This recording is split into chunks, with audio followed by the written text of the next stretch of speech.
பிரியமானவர்களே, ஆண்டவரும் உலக ரட்சகருமான இயேசு கிறிஸ்துவின் நாமத்தில் என் அன்பின் வாழ்த்துக்கள். இன்றைய முத்தின் மூலமாக உங்களை சந்திப்பதில் மகிழ்ச்சி அடைகிறேன். உபவாசத்தை குறித்து இந்த லெந்து நாட்கள் நம்ம தொடர்ந்து தியானித்து வருகிறோம். கர்த்தர் நம்மோடு இடைப்பட்டு வருகிறார்.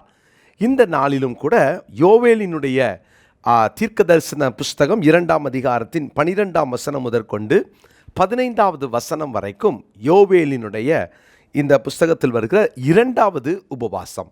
1ஆம் அதிகாரத்தின் 14ஆம் வசனத்தில் வந்த ஒரு உபவாசம், 2ஆம் அதிகாரம் 12 முதல் 15 வரை உள்ள உபவாசம். இந்த உபவாசத்தை பாருங்க. அந்த முதல் உபவாசம் தேசத்தில் வந்த பேரிடர் மத்தியில் தேவ சமூகத்தில் காத்திருந்த அந்த உபவாச நாளை நியமித்து விசேஷித்த ஆசரிப்பை கூட்டி மூப்பர்களை எல்லாம் தேசத்தின் குடிகளை எல்லாம் கூட்டி தேவனை நோக்கி கூப்பிட்டார்கள். ஸோ இதுதான் முதல் அதிகாரம். இந்த 2ஆம் அதிகாரத்தை கவனித்து பார்த்தீங்கன்னா மனம் திரும்ப ஒரு அழைப்பு கொடுக்கிறார். இந்த உபவாசம் மனம் திரும்ப அழைத்த உபவாசம். மனம் திரும்ப அழைத்த உபவாசம். பிரியமானவர்களே, இந்த யோவேல் 2ஆம் அதிகாரத்தில் இந்த 12வது வசனத்தை நான் வாசிக்கிறேன். ஆதலால் நீங்கள் இப்பொழுதே உபவாசத்தோடும் அழுகையோடும் புலம்பலோடும் உங்கள் முழு இருதயத்தோடும் என்னிடத்தில் திரும்புங்கள் என்று கர்த்தர் சொல்லுகிறார். ஆண்டவர் இந்த ஜனத்தை தம்மிடத்திலே திரும்பும்படி சொல்லுகிறார்.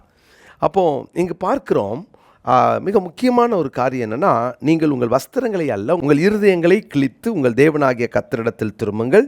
அவர் இரக்கமும் மன உருக்கமும் நீடிய சாந்தமும் மிகுந்த கிருபையும் உள்ளவர். அவர் தீங்குக்கு மனஸ்தாபப்படுகிறவருமாய் இருக்கிறார். பாருங்க, இந்த வசனத்தில் 3 முக்கியமான கருத்தை சொல்கிறேன்.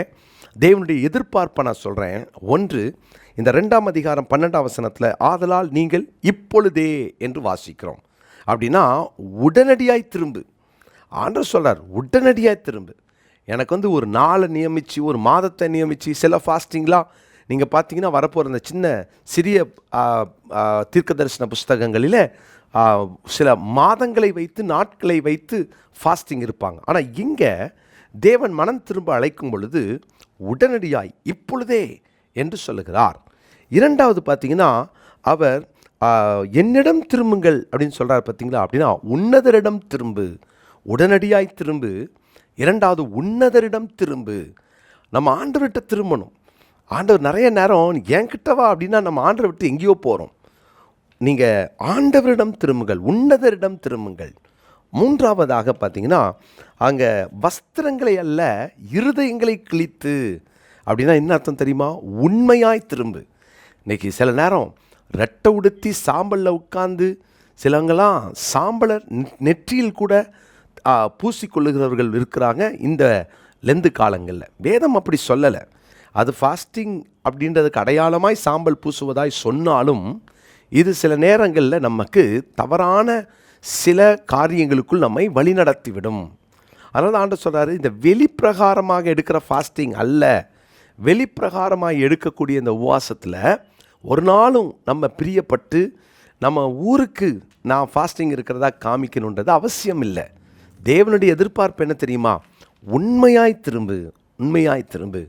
பிரியமானவர்களே, இந்த ஃபாஸ்டிங் எப்படி இவங்க கடைப்பிடித்தாங்க அப்படின்னு பார்த்தீங்கன்னா 2ஆம் அதிகாரம் 15ஆம் வசனத்தில் சியோனிலே எக்காலம் ஊதுங்கள், பரிசுத்த உபவாச நாளை நியமிங்கள், விசேஷித்த ஆசரிப்பை கூறுங்கள். 3 காரியத்தை சொல்லுகிறார். ஒன்று, எல்லாரையும் கூட்டி எடுத்த உபவாசம். இந்த ஃபாஸ்டிங் எல்லாரையும் கூட்டி எடுத்தார். எல்லாரும் பாருங்கள், அந்த 16 பாருங்கள், ஜனத்தை கூட்டுங்கள், சபையை பரிசுத்தப்படுத்துங்கள், முதியோரை சேருங்கள், பிள்ளைகளையும் பாலுணுகிற குழந்தைகளையும் கூட்டுங்கள், மணவாளன் தன் அறையையும் மணவாட்டி தன் மறைவையும் விட்டு புறப்படுவார்களாக. எங்கேயும் யாரும் ஒழியக்கூடாது, எங்கேயும் யாரும் உட்காரக்கூடாது, எங்கேயும் யாரும் சுகபோகத்தை அனுபவிக்கக்கூடாது, எங்கேயும் யாரும் அங்கே எனக்கு வேறு வேலை இருக்குன்னு சொல்லக்கூடாது.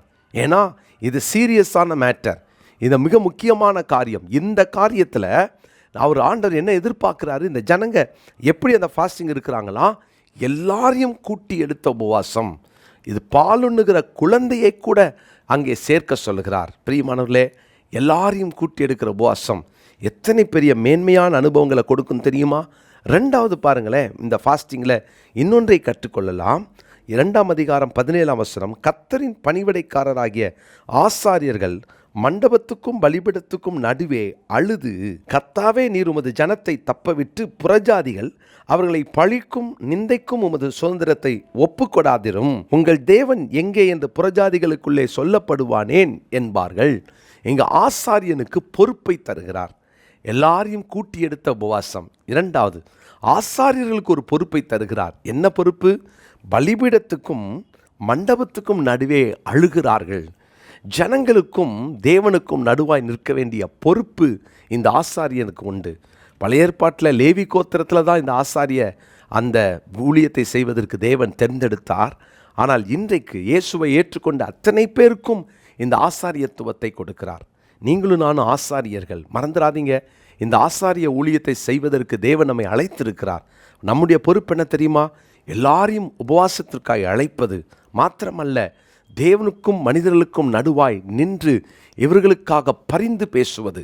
இந்த ஜனங்கள் மேலே ஆண்டவரே அழிவை உண்டாக்கிறாதீங்கன்னு சொல்லி கதற வேண்டிய பொறுப்பு நம்முடையது. அங்கே அழுதார்கள், அழ வேண்டும் என்று ஆண்டவர் எதிர்பார்க்கிறார். ஜனங்களுடைய தப்பிதங்களுக்காக என்னைக்கு அழுதிருக்கிறோம்? உபவாசம் எடுக்கும் போதெல்லாம் நாம் உன்னை நினைக்க வேண்டும். நான் தேவனுக்கும் மனிதர்களுக்கும் நடுவாய் நிற்க வேண்டியவன். மண்டபம் பலிபீடம் நடுவாய் இருக்கிறவர்கள். பலிபீடம் தேவன் அங்கீகரிக்கிற இடம், மண்டபம் தேவ ஜனங்கள் கூடுகிற இடம். இந்த ரெண்டுத்துக்கும் நடுவில் நின்று அழுங்கன்னு சொல்கிறார். அழுங்க. இந்த ஜனங்களை மறுபடியுமாய் தேவ சமூகத்தில் கூட்டி சேர்க்க வேண்டிய பொறுப்பு நம்முடையது. மூன்றாவதாய் தேவனுடைய பதில். இங்கே அந்த 19ஆம் வசனத்திலிருந்து 32ஆம் வசனம் வரைக்கும் தேவனுடைய பதிலை பார்க்கிறோம். என்ன பதில்? ஆண்டவர் சொல்கிறாரு, உங்களுக்கு திரும்ப அளிப்பேன். ஏன்னா 1ஆம் அதிகாரத்தில் படித்தோமே, முசுக்கட்ட பூச்சி, பச்சை புழுக்கள் இதெல்லாம் பட்சித்த வருஷத்தினுடைய பலனை திரும்ப அளிப்பேன் என்று 25ஆம் வசனத்தில் சொல்கிறார்.